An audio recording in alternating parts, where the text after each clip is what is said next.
പ്രിയങ്കരനായ അധ്യക്ഷൻ കൊല്ലം DCC president Shri Prathapavarma Thamman, ഏറ്റവും പ്രിയങ്കരനായ KPCCയുടെ പ്രസിഡന്റും കേരളത്തിൻ്റെ ആഭ്യന്തര വകുപ്പ് മന്ത്രിയുമായ ശ്രീ രമേശ് ചെന്നിത്തല, മുൻ KPCC പ്രസിഡന്റുമാരായ Shri Thennala Balakrishna Pillai, Shri CV Padmarajan, KPCC general സെക്രട്ടറിമാരായ ശ്രീമതി പത്മജ വേണുഗോപാൽ, ശൂരനാട് രാജശേഖരൻ, കേന്ദ്രമന്ത്രി ശ്രീ കൊടിക്കുന്നിൽ സുരേഷ്,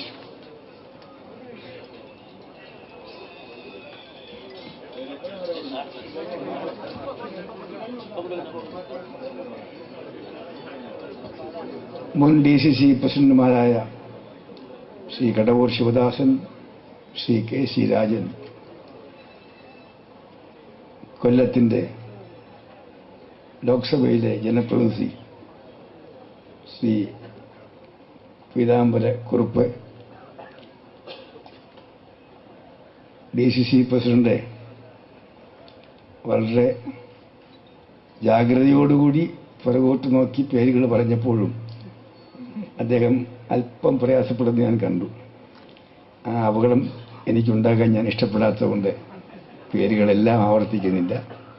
എനിക്ക് ഏറ്റവും വേണ്ടപ്പെട്ട സ്നേഹിതന്മാരായ ബഹുമാനിക്കുന്ന ഒരുപാട് നേതാക്കന്മാർ ഈ വേദിയിലുണ്ട്. ഒന്നാം നിരയിലുണ്ട്, രണ്ടാം നിരയിലുണ്ട്, കസേരയില്ലാതെ നിൽക്കുന്നവരുണ്ട്. അവർക്കെല്ലാം ഞാൻ പ്രത്യേകമായി എൻ്റെ അഭിവാദ്യങ്ങൾ അർപ്പിക്കുന്നു. സദസ്സിലുള്ള കൊല്ലം ജില്ലയിലെ കോൺഗ്രസിൻ്റെ കർമ്മധീരരായ നേതാക്കന്മാരെ, സുഹൃത്തുക്കളെ, സേവാതൽപരന്മാരെ, മാധ്യമ സുഹൃത്തുക്കളെ, മറ്റ് സുഹൃത്തുക്കളെ, കൊല്ലം DCC ഓഫീസ് ഓർമ്മകൾ ധാരാളം മനസ്സിൽ കൂടി പ്രവാഹം പോലെ വരുന്നൊരു സ്ഥലമാണ്.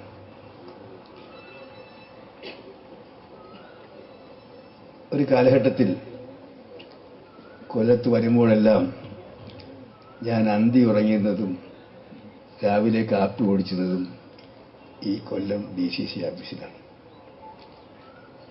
KSUവിൻ്റെ പ്രസിഡന്റായിരുന്നപ്പോഴും യൂത്ത് കോൺഗ്രസിൻ്റെ പ്രസിഡന്റായിരുന്ന അവസരത്തിലും നിർബന്ധമായും താമസിച്ചിരുന്നത് ഇവിടെയാണ്. PC സെക്രട്ടറി ആയി കഴിഞ്ഞപ്പോൾ വേറെ സ്ഥലത്തേക്ക് താമസം മാറ്റുന്നത്.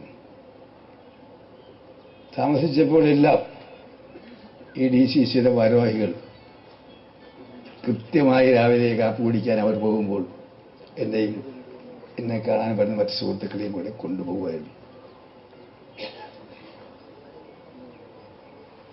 എനിക്ക് ഓർമ്മയുള്ള ആ ഓർമ്മകൾ ഞാൻ ഇന്നും ഓർക്കുകയാണ്.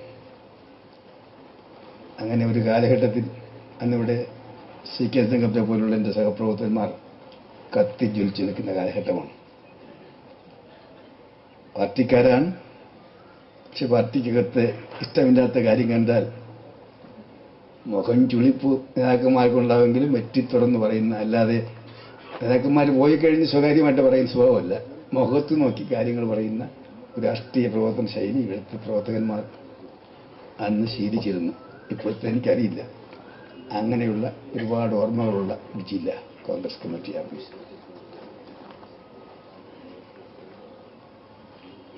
മുഖ്യമന്ത്രിയായ C കേശവനാണ് ഈ സ്ഥലം അന്ന് കോൺഗ്രസ് ഓഫീസിന് വേണ്ടി പതിച്ചു നൽകിയത്. ആ സ്ഥലത്താണ് CR ശങ്കർ KPCC പ്രസിഡന്റും CM Stephen general secretary DCC പ്രസിഡന്റുമായിരുന്ന കാലഘട്ടത്തിൽ ഈ ഓഫീസ്, ഇവിടെ പഴയ ഓഫീസ് തുടങ്ങി. ഇപ്പോഴത്തെ മുൻഗാന്ധിയുടെ ഗവൺമെൻറ് തമ്പാൻ DCC പ്രസിഡന്റായിരുന്ന അവസരത്തിൽ കേരളത്തിൽ പല സ്ഥലങ്ങളിലും പലർക്കും അർഹതപ്പെട്ട ഭൂമി കുത്തകപാട്ട ഭൂമി പതിച്ചു കൊടുത്തതുപോലെ ഈ DCCക്ക് അവകാശപ്പെട്ട ഭൂമി കുത്തകപാട്ട ഭൂമി ഇപ്പോൾ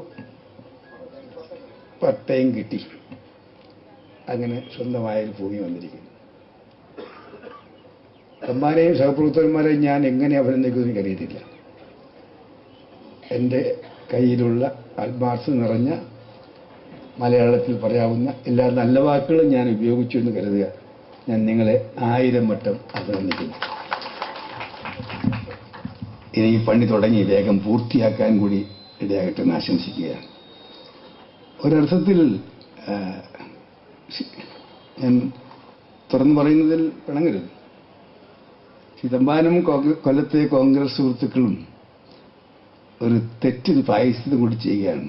ഈ ആശങ്കർ CM സ്റ്റീഫൻ കെട്ടിടത്തിൻ്റെ നിർമ്മാണത്തോടുകൂടി അവിടെ ഈ തുരുമ്പ് പിടിച്ചു നിൽക്കുന്ന ആ കമ്പി കാണുമ്പോൾ എനിക്ക് ഈ ആഫീസിൽ കയറുമ്പോൾ എപ്പോഴും എൻ്റെ ഹൃദയം തുടിക്കുമായിരുന്നു.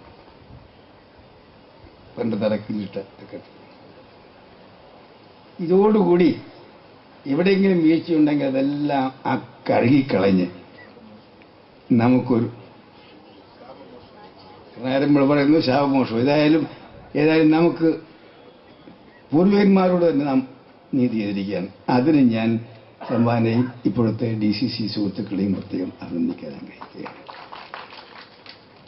പഴയ DCC ഓഫീസിൻ്റെ പണി തുടങ്ങിയത് ആശങ്കർ മുഖ്യമന്ത്രി ആയിരുന്നപ്പോഴാണ്. DC president CM Stephen, R Sankar KPC president, CM Stephen DCC president. വളരെ ഉചിതമായി ഇവിടെ DCCക്ക് പുതിയൊരു കെട്ടിട ഓഫീസ് കൂടി ഉണ്ടാകുമ്പോൾ അതിന് കൊടുക്കാവുന്ന ഏറ്റവും നല്ല പേര് ആശങ്കർ CM സ്റ്റീഫൻ മെമ്മോറിയൽ ഓഫീസും തന്നെയാണ്. കാരണം അപ്പുറത്തെ ഓഫീസ് തുടങ്ങിയത് അവരാണ്. വളരെ ഉചിതമായ ഒരു നടപടിയാണ്. വളരെ സന്തോഷം തോന്നി. രമേശ് ചെന്നിത്തല KPCC പ്രസിഡന്റ് ആയതിനു ശേഷം അദ്ദേഹം കേരളത്തിലെ കോൺഗ്രസിന്റെ എല്ലാ ജില്ലാ കമ്മിറ്റികൾക്കും മാത്രമല്ല മിക്കവാറും മണ്ഡലം കോൺഗ്രസ് കമ്മിറ്റികൾക്ക് വരെ സ്വന്തമായി ഓഫീസ് ഉണ്ടാകുക എന്നൊരു കർമ്മപരിപാടി തയ്യാറാക്കി.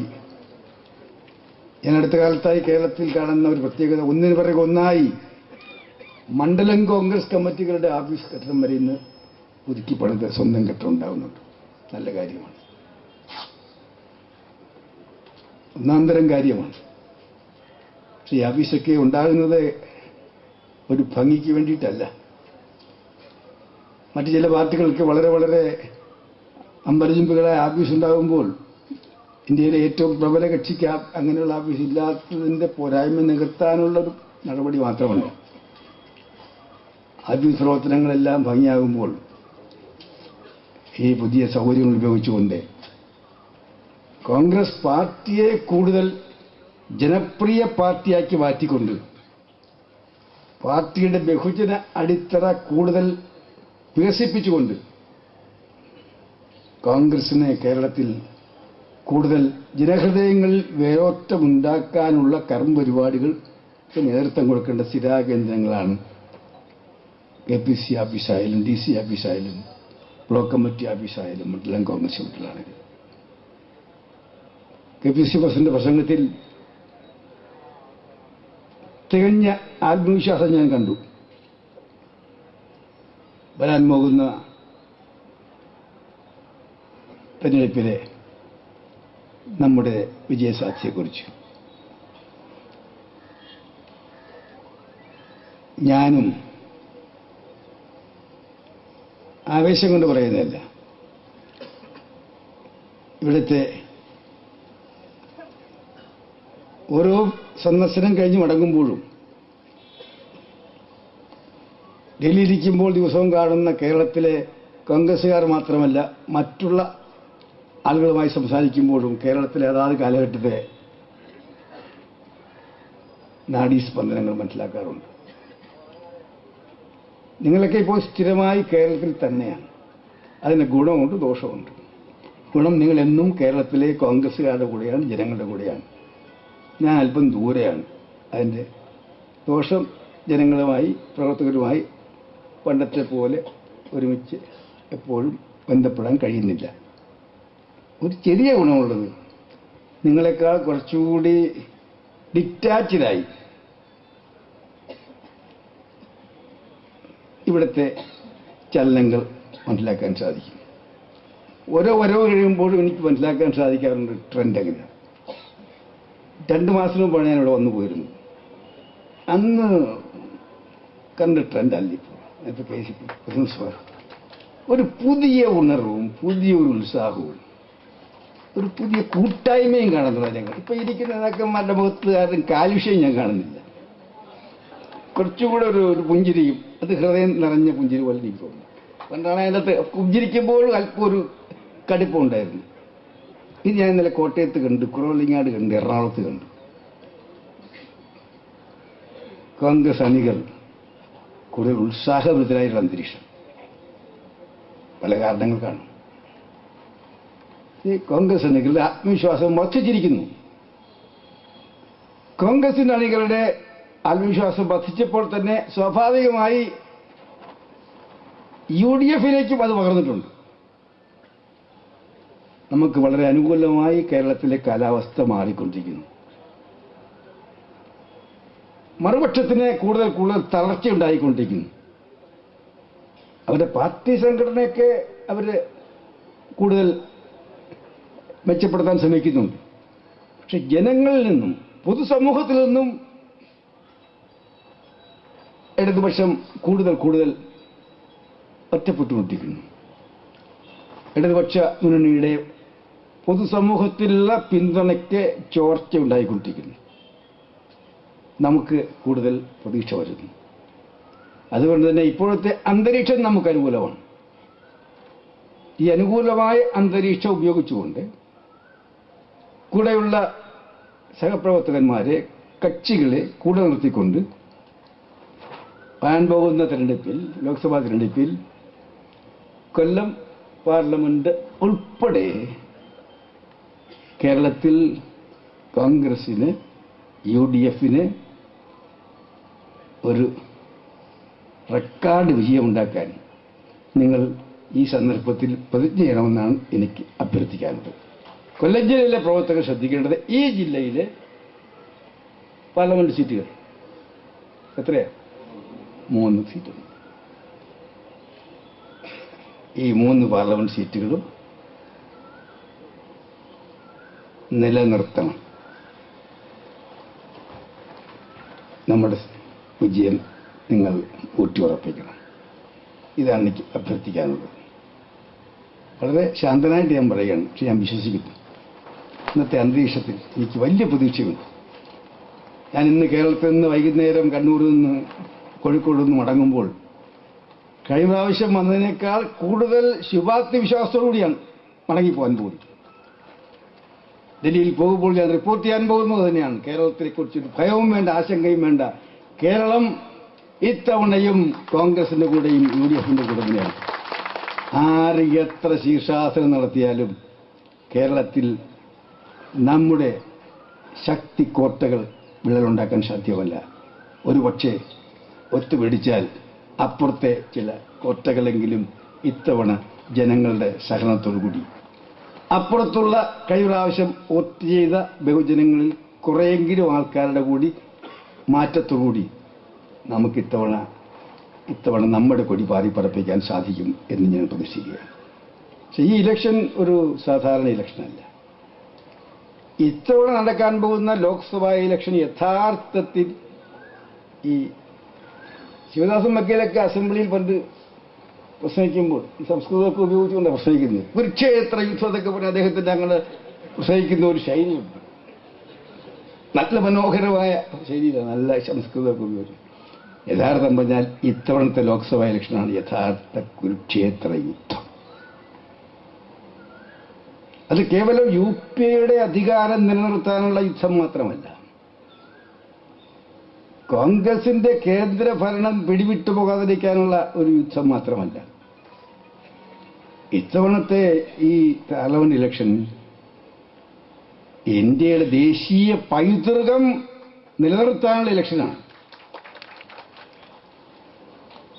ഇന്ത്യൻ നാഷണൽ കോൺഗ്രസ് ഉണ്ടായിട്ട് വർഷങ്ങൾ കുറെ ആയിട്ടുള്ളൂ.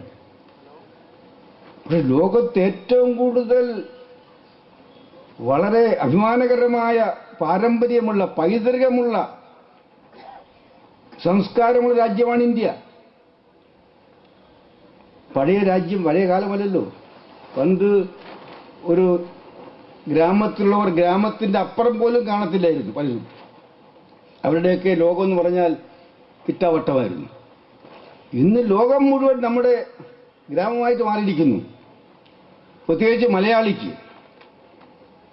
മലയാളികൾ കടന്നു ചെല്ലാത്ത ലോകത്ത് ഒരു രാജ്യവുമില്ലെന്ന്. ഇനി ആകെ അവശേഷിക്കുന്നത് ചന്ദ്രനിലോ ചൊവ്വയിലോ ഒക്കെ ആളുകൾ പോകുന്ന കാലഘട്ടം വന്നാൽ അങ്ങോട്ട് പോകാൻ ഇപ്പോഴേ പാസ്പോർട്ട് എടുത്തിരിക്കുന്ന ഒരു രീതിയാണ് മലയാളിക്ക്. ലോകത്തിലെ എല്ലാ രാജ്യങ്ങളിലും മലയാളിയുണ്ട്, കൊല്ലത്തുകാരുണ്ട്, എല്ലാ രാജ്യങ്ങളെയും കണ്ടിട്ടുണ്ട്. എല്ലാവരും ഒരുപോലെ സമ്മതിക്കുന്ന ഒരു കാര്യമുണ്ട്. ഹിന്ദു ആണെങ്കിലും മുസൽമാന്മാരാണെങ്കിലും ക്രിസ്ത്യാനിയാണെങ്കിലും സിഖുകാരാണെങ്കിലും ലോകം കണ്ട ഇന്ത്യക്കാരനെല്ലാം ഇന്ന് ഒരുപോലെ സമ്മതിക്കുന്ന ഒരു കാര്യം, ഈ ലോകത്തിൽ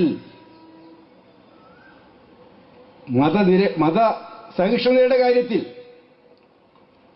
എന്തെല്ലാം ഒറ്റപ്പെട്ട സംഭവങ്ങൾ, അക്രമങ്ങൾ, പോരായ്മകളെല്ലാം കാലാകാലങ്ങളിൽ ഉണ്ടാകാറുണ്ടെങ്കിലും ഇന്ത്യയിലുള്ളത്ര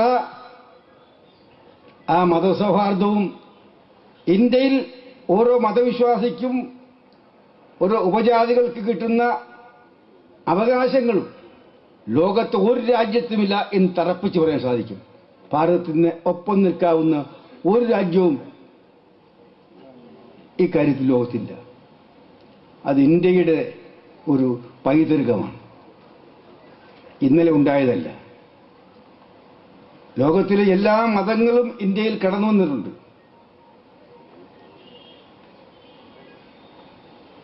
മറ്റ് രാജ്യങ്ങൾ കടന്നു ചെല്ലാൻ ശ്രമിച്ച മത പ്രചാരകന്മാർക്കുണ്ടായ അനുഭവങ്ങളൊന്നും ഇന്ത്യയിൽ ഉണ്ടായിട്ടില്ല. പലപ്പോഴും സ്വാഗതമാണ് ഉണ്ടായിട്ടുള്ളത്.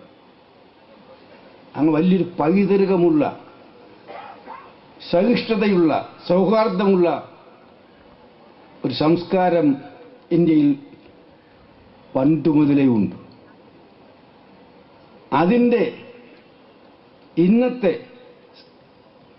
പതാകവാഹകരാണ് ഇന്ത്യൻ നാഷണൽ കോൺഗ്രസ് മാത്രമാണ്.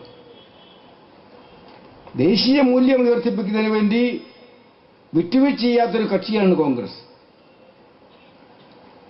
ഈ ഇലക്ഷനിൽ നമ്മുടെ മുഖ്യ എതിരാളി ആയി വരുന്ന രാഷ്ട്രീയ കൂട്ടുകെട്ട് ഈ ദേശീയ മൂല്യങ്ങൾ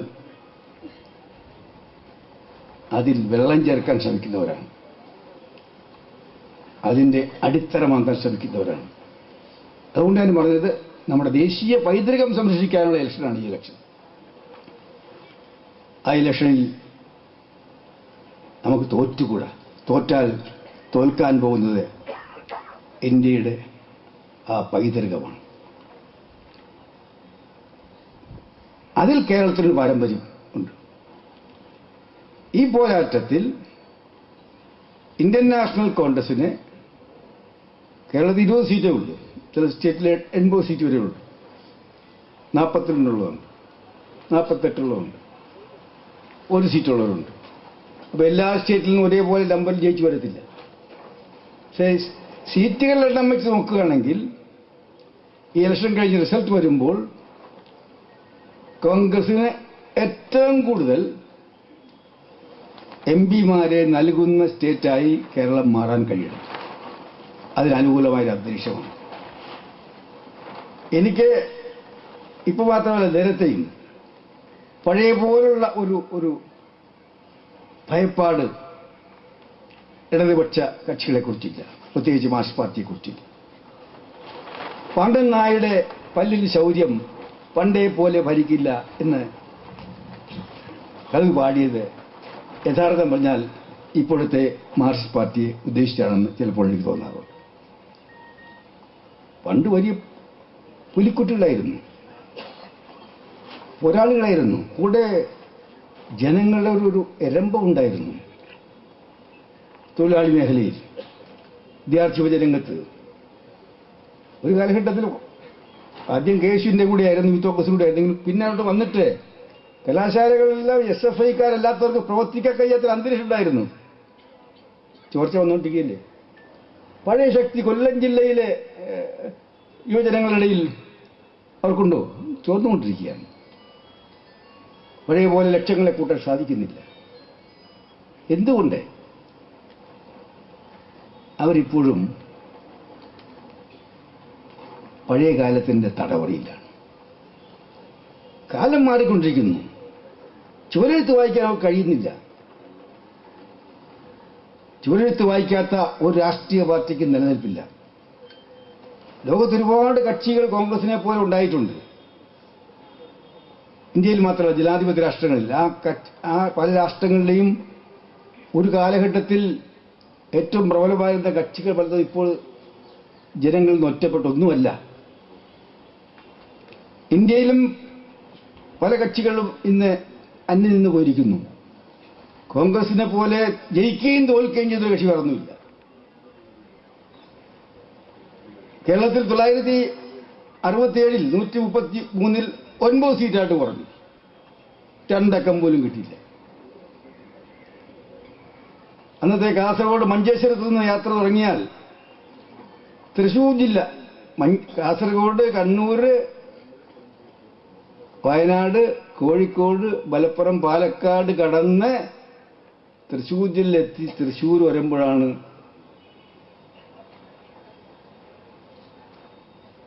ബഹുമാനായ കരുണാകരൻ, ദേവസ്വകുറ്റി, VP ജോർജ് ഇങ്ങനെയുള്ള കോൺഗ്രസ് MLA-മാരെ മലബാർ മുഴുവൻ വട്ടപ്പൂച്ച ഒരു കാലഘട്ടം ഉണ്ടായിരുന്നു. കേന്ദ്രത്തിൽ ഇന്ദിരാഗാന്ധി വരെ തോറ്റ് വടക്കേ ഇന്ത്യയിലെ മുഴുവൻ സ്റ്റേറ്റുകളിലും കോൺഗ്രസ് ഒരു കാലം ഉണ്ടായിരുന്നു. കോൺഗ്രസിനെ അന്നും എഴുത്തള്ളി 6 അടി മണ്ണിൽ കുഴിച്ചുകൂട്ടി. പക്ഷെ കോൺഗ്രസ് വീണ്ടും ഫീനിക്സ് പക്ഷിയെ പോലെ ഉയർന്നു വന്നിട്ടുണ്ട്. കാരണം കോൺഗ്രസ് ചുവരെഴുത്ത് വായിക്കുന്ന കക്ഷിയാണ്. ജനങ്ങളിൽ നിന്നൊരു ആഘാതം കിട്ടിയാൽ എന്തുകൊണ്ട് ജനങ്ങൾ ഇങ്ങനെ കോൺഗ്രസിൽ നിന്ന് അകന്നുപോയി, അത് പരിശോധിച്ച് തിരുത്തണമെങ്കിൽ തോന്നിയാൽ തിരുത്തും. ഇപ്പോൾ തന്നെ ഏറ്റവും ഒടുവിൽ പെട്രോൾ നമ്മുടെ പാചകവാതകത്തിന്റെ പ്രശ്നത്തിൽ ഭയങ്കര ജനവികാരം വന്നു. മന്ത്രിസഭ ചർച്ച ചെയ്തു. നിങ്ങൾ പറയുന്നതിൽ കാര്യമുണ്ട്, വീട്ടമ്മമാർ പറയുന്നതിൽ കാര്യമുണ്ട്. ഒരു തീരുമാനവുമായി തെറ്റാണെന്ന് തോന്നുന്നു. ജനങ്ങൾക്ക് ഇഷ്ടപ്പെടുന്നില്ല. ജനങ്ങൾ കുറച്ചുകൂടെ ഒരു അഭിപ്രായ വ്യത്യാസമുണ്ട്. ഒരു മടിയില്ലാതെ നിലപാട് തിരുത്തിയില്ലേ? തെറ്റ് തിരുത്തേണ്ടി വന്നാൽ നിലപാടുകൾ ജനങ്ങൾക്ക് അപ്രിയമാണെന്ന് തോന്നിയാൽ ജനഹിതമനുസരിച്ച് മാറ്റേണ്ട നിലപാടുകൾ മാറ്റാൻ ഒരു ദുരഭിമാനവുമില്ലാത്ത ജനാധിപത്യത്തിൽ അടിയുറച്ചു വിശ്വസിച്ചൊരു കോൺഗ്രസ്സാണ്. ഇടതുപക്ഷ കക്ഷികൾ, മാർക്സിസ്റ്റ് പാർട്ടി പ്രത്യേകിച്ച്, ഇന്നും പഴയ മുദ്രാവാക്യം, പഴയ ശൈലി, പഴയ സമരശൈലി ഒന്നും പുതിയ കേരളത്തിന് സ്വീകാര്യമല്ല. പഴയ കാലത്തെ കേരളത്തിലെ ജനങ്ങളുടെ സ്വപ്നമല്ല ഇന്നുള്ളത്. കേരളത്തിലെ വിദ്യാലയങ്ങളിലെയും കോളേജുകളിലെയും ഫാക്ടറികളിലെയും ഇടത്തരക്കാരുടെയും എല്ലാം പഴയ സ്വപ്നമല്ല ഇതെത്തത്. അവർക്ക് ഇന്നും കുറച്ചുകൂടെ മെച്ചപ്പെട്ട് ജീവിക്കണം. ഐശ്വര്യം വേണം, പുരോഗതി വേണം, നവീകരണം വേണം, മാറ്റമുണ്ടാകണം. ചാനലിൽ കാണുന്ന, ഫേസ്ബുക്കിൽ കാണുന്ന അതേ രീതിയിൽ ഇന്ത്യയും പോകണമെന്ന് ആഗ്രഹിക്കുന്നവരാണ്. കാലത്തിരുപ്പ് മാറാത്തതുകൊണ്ടാണ് ഇടതുപക്ഷ പ്രസ്ഥാനങ്ങളുടെ ശക്തി നാൾക്ക് നാൾ ചോർന്നുകൊണ്ടിരിക്കുന്നത്. അവർ ചരിത്രത്തിൽ നിന്ന് പാഠം ഉൾക്കൊള്ളാത്ത കാലത്തോളം, അവരുടെ ഇന്നത്തെ പ്രവർത്തന ശൈലിയും നിലപാടുകളും മാറ്റാത്ത കാലത്തോളം അവർക്ക് ഇനിയും ജനങ്ങൾക്കിടയിലുള്ള ശക്തി ക്ഷയിച്ചുകൊണ്ടേയിരിക്കും. അതുകൊണ്ട് നമുക്ക് മുന്നോട്ട് പോകാം. അവരുടെ പാർട്ടി ചിലപ്പോൾ വലിയ ശക്തിയായി കാണിക്കും. പക്ഷേ പാർട്ടിക്ക് ഉള്ള ബഹുജന പിന്തുണയുടെ കാര്യത്തിൽ ചിതൽ പിടിച്ചുകൊണ്ടിരിക്കുകയാണ്, ചോർച്ച വന്നിരിക്കുകയാണ്. അതുകൊണ്ട് തന്നെ വളരെ അനുകൂലമായൊരു അന്തരീക്ഷമാണ്, ഒന്നാം തരം വിള കിട്ടാൻ അനുകൂലമായ അന്തരീക്ഷമാണ്. ഇനി ആ വിളയിറക്കുന്ന സമയത്ത് കൃമികീടങ്ങളുടെ ശല്യം ഉണ്ടാകാതിരിക്കാൻ വേണ്ടിയിട്ടുള്ള ജാഗ്രത കൂടി നല്ല കൃഷിക്കാരെ പോലെ കാണിക്കുകയാണെങ്കിൽ നല്ല വിളവെടുപ്പ് ഇത്തവണ ലോക്സഭാ ഇലക്ഷനിൽ നമുക്കുണ്ടാക്കാൻ കഴിയും. അതിന് നിങ്ങൾക്ക് സാധിക്കണം. ഈ കൊല്ലം ജില്ലയിലെ പുതിയ അന്തരീക്ഷം, കേരളത്തിലെ പുതിയ അന്തരീക്ഷം, കേന്ദ്ര ഗവൺമെന്റിന്റെ നേട്ടങ്ങൾ, കേരളത്തിലെ UDF ഗവൺമെന്റ് നേട്ടങ്ങൾ, പാർട്ടിയുടെ പുതിയ ഉത്സാഹം, ഇതെല്ലാം കൂടി കൂട്ടിയോജിപ്പിച്ചുകൊണ്ട് ഒരണിയായി നീങ്ങുക.